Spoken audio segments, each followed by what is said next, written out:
नमस्कार, हाले हरियाणा में आपका एक बार फिर से स्वागत है। मैं हूं आपके साथ पीयूष गुंबर और एक बार फिर चुनावों पर चर्चा करने के लिए हम हाजिर हैं और हमारे साथ हैं सतीश शर्मा जी। सभी को प्रणाम। विधानसभा चुनाव होने वाले हैं, मात्र एक महीना शेष बचा है और तरह तरह की खबरें आप सुन रहे होंगे। लगभग सभी राजनीतिक दल पूरा अपना कार्यक्रम तैयार कर चुके हैं। टिकटों की फाइनल लिस्ट हर जगह तैयार है और आने वाले कुछ ही दिनों में सभी प्रत्याशी आपके बीच होंगे। करनाल विधानसभा की हम बात करें, करनाल विधानसभा से बहुत से नामों की चर्चा हो रही है, लेकिन एक नाम जिसकी चर्चा हुई और हमें लगा कि हमें भी उस विषय में एक चर्चा करनी चाहिए, क्योंकि हमारे सतीश शर्मा जी जो हैं उस व्यक्ति के काफ़ी करीबी हैं, व्यक्तिगत तौर पर काफ़ी अच्छी तरह से उन्हें जानते हैं और वो नाम 10 साल सांसद के रूप में करनाल लोकसभा में अपनी सेवाएं दे चुका है। जी हाँ, हम बात कर रहे हैं अरविंद शर्मा की। यूं तो वो सांसद रहे हैं, लेकिन इस बार उनका नाम कहीं ना कहीं चर्चाओं में है। करनाल विधानसभा से भारतीय जनता पार्टी को लेकर, भारतीय जनता पार्टी की टिकट पर चुनाव लड़ने को लेकर, तो इसी विषय पे आज शर्मा जी से बात करते हैं। शर्मा जी, क्या आपका मत है कि क्या अरविंद शर्मा के लिए एक इजी टास्क रहेगा? देखिए, अरविंद शर्मा जी का नाम केवल करनाल सीट से नहीं, उनका नाम उभरा गोहाना से। हाँ, गोहाना से भी उनका नाम आया बहादुरगढ़ से भी सामने। अच्छा। और ये चर्चाएं हैं करनाल की भी।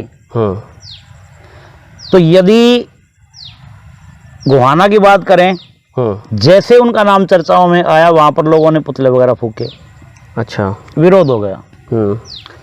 हालांकि ऐसा नहीं है कि वो वहां पर कमजोर हैं। गोहाना में पहले जब उन्होंने इंडिपेंडेंट इलेक्शन लड़ा सोनीपत लोकसभा कॉन्स्टिट्यूएंसी से, तो गोहाना उन कॉन्स्टिट्यूएंसीज में से था जिसने अरविंद शर्मा की जीत में महत्वपूर्ण भूमिका निभाई और जिसमें उन्होंने एक रिकॉर्ड बनाया। पहली बार कोई व्यक्ति हरियाणा में इंडिपेंडेंट जीता था लोकसभा चुनाव, उससे पहले कोई नहीं जीता। तो ये उन्होंने गोहाना के बेस पे बनाया। अब दूसरा हल्का बहादुरगढ़, अब तो झज्जर में है, लेकिन उन दिनों में बहादुरगढ़ भी सोनीपत लोकसभा कॉन्स्टिट्यूएंसी का अंग था। अच्छा। तो बहादुरगढ़ में भी उन्होंने बहुत बड़ी जीत ली थी। अगर हम पीछे की बात करें, अब बात आती है करनाल डिस्ट्रिक्ट की। इसमें कोई दो राय नहीं कि 2 चुनाव वो यहाँ पर लगातार जीते और लगभग हर हलके में उनकी एक अच्छी पकड़ थी। उनका एक अच्छा ग्रुप रहा, उनके कार्यकर्ताओं का, उनके शुभ चिंतकों का, उनकी फैन फॉलोइंग्स का। तो ऐसा नहीं है कि अरविंद शर्मा यहाँ से आते हैं तो बिल्कुल दरकिनार होंगे। वो इसमें कोई दो राय नहीं, अच्छे कैंडिडेट साबित होंगे।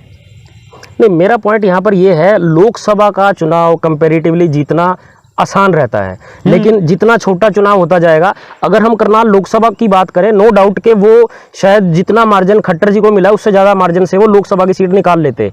लेकिन अगर बात विधानसभा की करें, करनाल विधानसभा पिछले काफ़ी वर्षों से पंजाबी, क्योंकि एक विडंबना है हमारे हिंदुस्तान की कि ना चाहते हुए भी जातिगत जो है चीज़ें हो जाती हैं, तो पंजाबी कैंडिडेट हमेशा से जीतता है।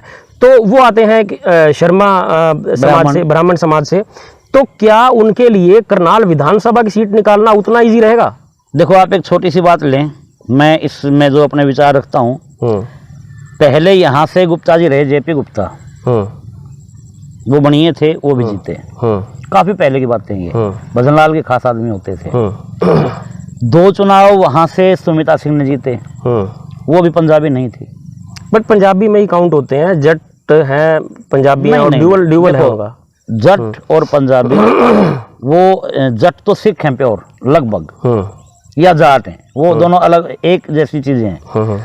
अगर हम पंजाबियों की बात करें, जिनमें खत्री हैं, अरोड़ा हैं, जट उनमें थोड़ा सा एक गैप रखते हैं। अच्छा, थोड़ा सा। और जहां तक तो सुमिता सिंह जीती। अब 2 बार वहां से खट्टर साहब जीते।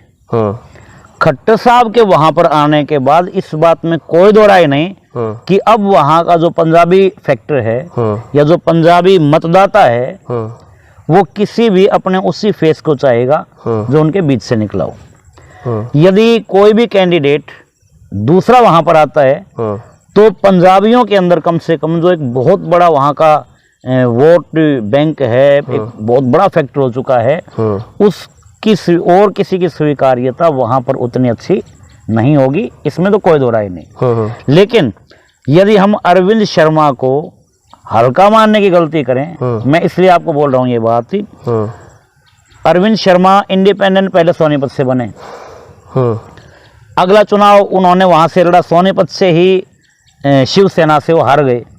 अच्छा। फिर वो कांग्रेस में शामिल हो गए।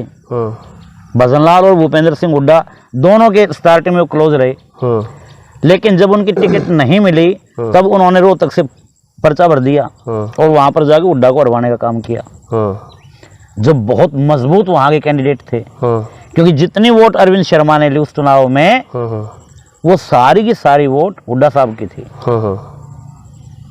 फिर उसके बाद यहाँ पर एंट्री मार गए करनाल में। तो मुझे अच्छे तरीके से याद है जो 2004 का चुनाव, उसमें कुलदीप शर्मा यहाँ बहुत जबरदस्त तरीके से, उनके भी कुलदीप को टिकट मिलेगी और कुलदीप शर्मा यहाँ से जबरदस्त तरीके से जीतेंगे। अचानक एंट्री होती है अरविंद शर्मा की, जो पहले कहीं भी रोल में नहीं थे, ना यहाँ से कि वो कैंडिडेट थे, ना वोटर भी नहीं थे यहाँ के, ना यहाँ कोई ज्यादा लेना देना था। लेकिन भजनलाल जी उनके लिए अड़े, टिकट मिली। तो उस दौरान इलेक्शन में मेरे को अच्छे से याद है, कुलदीप शर्मा का जहां जहां से काफिला निकला, इतनी भीड़ उसमें बहुत ज्यादा। अरविंद शर्मा का धूमकेतु की तरह से एक बार चमकता हुआ, लास्ट में पूंछ खाली। अच्छा। लेकिन जब रिजल्ट आया, कुलदीप शर्मा की 27,000 वोट। अच्छा। और अरविंद शर्मा बहुत बड़ी वोटों से जीते। फिर यहाँ से हार गए, बीएसपी में गए, और फिर देखो रोहतक से दीपेंद्र हुड्डा को हराया। मैं इसलिए बोल रहा हूँ, दीपेंद्र हुड्डा से भारी कैंडिडेट हरियाणा में लोकसभा में शायद ही कोई है, या तो राव इंद्रजीत जो अपने यहाँ से जीतने का हमेशा मादा रखते हैं, जो अपने केवल अपने दम पर जीतते हैं, या दीपेंद्र सिंह हुड्डा, उनको चुनाव हराया। तो अरविंद शर्मा के पास किस टाइप की रणनीति होगी यदि यहाँ से आते हैं, उसके ऊपर गेम है, उसको हम हल्का नहीं आंक सकते। हाँ, वो ठीक है, जातिगत समीकरण यदि हम देखते हैं, वो करनाल सीट में उनके पक्ष में ज्यादा नहीं होंगे। बिल्कुल। तो दर्शकों, आपकी क्या राय है इस विषय को लेकर के? अभी एक नाम शर्मा जी भूल गए, शशिपाल मेहता, वो भी यहाँ से एक पंजाबी चेहरा थे, विधायक रहे और उद्योग मंत्री भी रहे हरियाणा की सरकार में। तो अधिकतर ऐसा ही रहा है, मेजोरिटी यहाँ पर पंजाबी जो कैंडिडेट है उसकी जीतने की जो है प्रोबेबिलिटी ज़्यादा है।